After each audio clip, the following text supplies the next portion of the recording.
Early conduct. Unbelievable. You were just talking to him. Council regarding crime rate of fatal and near fatal motor incidents. They already dropped on it, right? Tioga and Pheasant. Is Mr. Hein here, please? Very good. Next individual, please, Carla. Item 515, request of Lee Callis to this council regarding Northeast 102nd Avenue Corridor Safety Project. Good morning. Thank you for being here. You got it.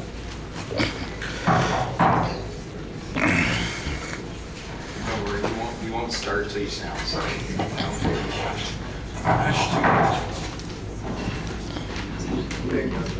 And Carla, while he's setting up Whoa, look at this. What is that? You can't have those big signs. They would stop us, remember? Thank you. I'm Dr. Lee Coles. I've been a dentist on Northeast 102nd for about 30 years. Vision Zero does some wonderful things for safety. They've been very successful in New York City and San Francisco, and so they're implementing plans here. This isn't New York City or San Francisco. Apparently they feel that they don't need to get expert opinions, technical opinions, or community opinions in some of their plans. There's a plan for 102nd that's supposed to start at the end of this month to revise the roadways. We're very, very concerned, and my object of being here today is to request this be put on hold until we look at by experts. So the current situation on 102nd, there are 2 lanes of traffic going each way. On 102nd and Sandy, just out there, all 4 directions of freeway meet. Most of the time, this is a very nice neighborhood. At the peak hours, this is extremely congested, and it's not uncommon to have traffic backed up all the way to Halsey, trying to get on the freeways from all 4 directions. It's a problem. So let that sit for a minute. ODOT has a division called Crash Analysis Division. I don't know if you're familiar with it. They keep track of all the accidents, why they occurred, events, weather, type of vehicle, drivers, and they post these. The 12-year period, 2005 to 2016, there were 253 accidents here, which actually is very low compared to most major streets. Now, more specifically on the area of congestion, right by Sandy, there were 110 accidents. Of those, 86 of them, or 86% of them, were congestion accidents. Rear ends, angle turning into other people not yielding. They were not due to speed, they were not due to alcohol. The concern is of those, 76% have at least 1 injury. Now the plan that Vision 1 has, in order to make bike lanes, they're going to make it so there's only 1 lane in each direction. Now you notice this blue line here, this is I-205 bike lane. And ODOT last year was $645,000 in maintenance and repairs. A third of it here in Maywood Park. It's very close. But because of plans that Vision Zero has done in other places, they want to make a bike lane and cut down the traffic. Very concerned about congestion. So let's look at what we said. There are many reports that show that you can increase congestion, you increase accidents, supported by several states and the United States Department of Transportation. I talked to the CAT supervisor, do you know about this? And his response was, to my knowledge, ODOT has not published a publication that increased congestion equals increased crashes. Basically, it is the general belief and pretty firmly held in the community. The increased congestion will increase crashes. The real problem is these people here. This is the backbone of the community. This is why I'm here today. None of these groups had any input into this. And since the project's been done, they have not been allowed to have any input at all. They're very concerned. And in the evaluation period, they are again not going to have any input. My, again, here is to ask, please put this on hold until these expert opinions, technical and community can be in the pipe. And ask you a question, what can these groups do to get your attention out of this? Thank you. Well done. Look at Commissioner Fritz, she almost stunned. Look at her expression. Look at Commissioner Fritz's expression. Within the appropriate timeline. You were talking my neighborhood. This is my hood. Okay. Right? I live in East Portland. I travel that road daily. So like you, I would be very concerned if we went from 4 lanes to just 2 lanes, and I also don't know whether or not that's part of the plan. That is the plan. Well, I might be commissioner in charge of transportation, Commissioner Daly. I would certainly want to have a conversation with her about what's going on with that. And maybe the three of us could have that conversation. There have been numerous conversations with Dr. Cowles. I'd be happy to have you briefed and to have a one-on-one with you. And yeah, we can comment on that? No. Okay. Thank you very much. Appreciate your. Anybody want to ask a question about this? I would have hoped somebody would ask questions. I didn't say. Time's up. Oh, pick and choose who you want to have My speak. understanding, thank you, sir, appreciate the presentation. I do have some information to pass out. I don't know if I- Yeah, you can give it to Carla right there. See how they cut him off and not the other speakers? Yep. Thank you, sir, for being here. Carla, it's my understanding that Mr. Hine has shown up. Yes, 517. Very good, please call 517. Requested Max Hine to address council regarding high rate of fatal and near-fatal motor incidents on Tioga and Fessenden. Good morning. Thanks for being here. Yeah, just take a seat, and you can just tell us your name for the record. Yeah, Max Hine, Thanks. and I live in St. John's on Fessenden. The last 3 incidents that took place within a span of 2 months on Fessenden, they took place immediately outside my house. One was a man getting hit, my neighbor getting hit on his way home on his bike, and he got hospitalized in a wheelchair. The other one was a woman crashing into a telephone pole, and the last was an elderly woman who was fatally hit in a hit and run. But we just wanted to say from the community, there's been action, taken recently, and the speed bumps and the traffic islands. It's made an enormous difference. The difference is night and day. I recall a time when, people would be doing like topping 70 just on that strip.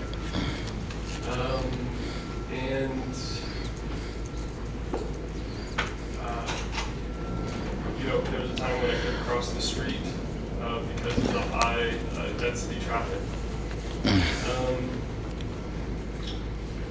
And it's no longer the case now, and we deeply appreciate the investment and the action taken. Notes. We also look forward to the pedestrian traffic weekends. I understand there's some people working with Commissioner Ughelli, I think, talking with you today about this. There's no single thing that's going to that's going to remedy the problem. It's all these little things. I think those traffic weekends will make an enormous difference, especially for the elderly and especially for the kids. There are kids who board for school. On either side of the street have to cross, and there's also a curve where they cross to get to the public pools. There's like a very high density of young people and elderly. I think those make an enormous difference. I think that specifically for the last incident where that grandmother was hit, I think those particularly would have been very effective. So we look really forward to the whole thing coming together. Bob, I think you're going to be the last cop watcher remaining. It's all your city now. I wanted to thank you for coming. Everyone else is, like, I'm dissipating. glad to hear that you feel like improvements are making a difference. We're still seeing some incredibly reckless, dangerous driving on that street. I don't know if you've seen it, but people just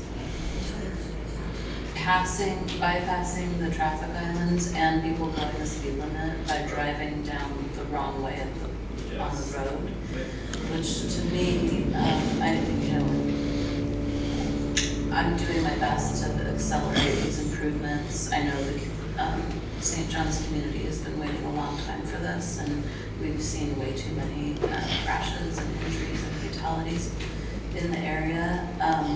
But that behavior demonstrates how we can't engineer and educate our way out of this. We need more enforcement, and that is largely outside of my scope of power. So I'm having conversations with the mayor and the mayor's office about how we can increase enforcement too many people that don't seem to care about human life. If a director like Quentin Tarantino decides to do a movie about it, you got a problem with Very that? good. No. Because I'm lining it up to get ready to have a phone call.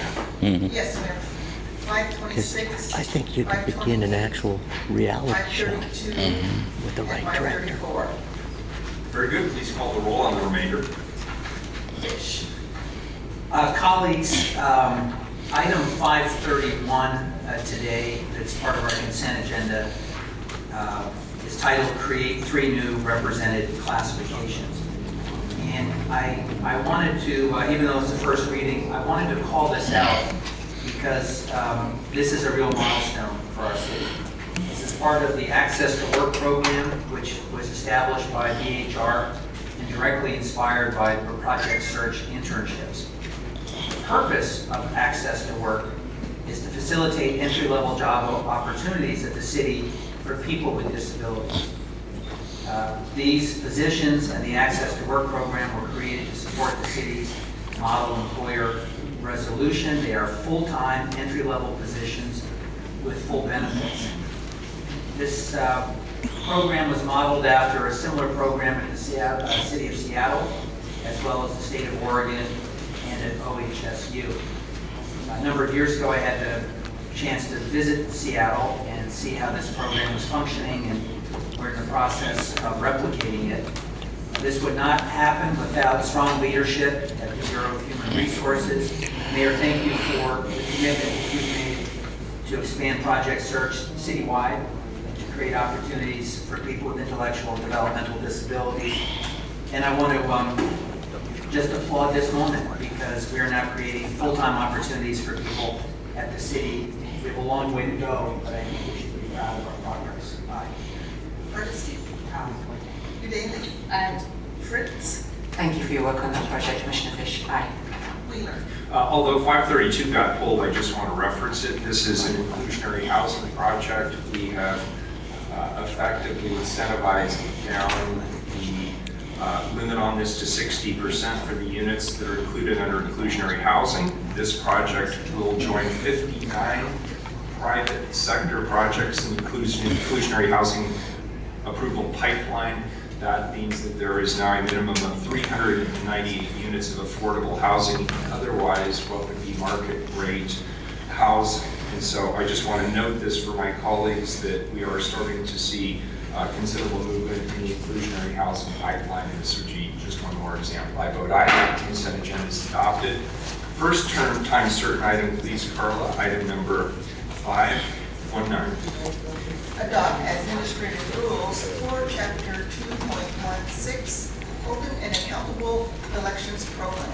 Commissioner Fritz. Thank you, Mayor. Colleagues, we're excited to finalize these administrative rules, which Well, they're going clarifies the fast, huh? Open and Accountable Elections Program. Typically, administrative rules do not have to go through council. However, this is a high-profile program with interest from many members on council and the public, so we wrote into the code that administrative rules would be presented to council. These rules have been open for public comment for about 30 days, created in partnership with the Open and Accountable Elections. Susan Mate, Program Director of Open and Accountable Elections, will run through the highlights, and Amy Sample Ward, one of the Open and Accountable Elections Commissioners, will also discuss the creation process in a lickety split time. Really impressive. Thank you. So with the first election cycle not having happened under this program, we took Seattle's approach when they were writing rules prior to their first election cycle of their program, which was to, rather than kind of imagining how the election cycle would play out and writing rules based on those assumptions, to actually try and write the bare minimum number of rules that we think are necessary for the first election cycle, see how it plays out, and then after that, tailor some very detailed rules to how the program is playing out in the city of Portland. The Open and Accountable Elections Code required the program to issue rules on the following topics: documentation for allowable contributions and certification, allowable and prohibited expenditures, contested elections, special elections, recounts, vacancies, withdrawals, certification, disbursement of funds, and return of unspent funds, obtaining contributions, the administration of the Open and Accountable Elections Fund, investigation and enforcement procedures, and inspection of documentation. The that it was decided aren't required, but would be desirable coming into this first election cycle for clarity sake would be some clarity around reporting requirements, have some leniency for late reporting if there are mitigating circumstances or personal emergencies, some rulemaking around accessibility and language access, and an emergency rulemaking authority so that if something occurs that we didn't anticipate and we want to have the agility to create a rule to deal with it, we wouldn't need to go back for council approval for a year, so that in case some of you are in the middle of an election cycle, we can keep it off your plates while it looks political or potentially improper for you to vote on something.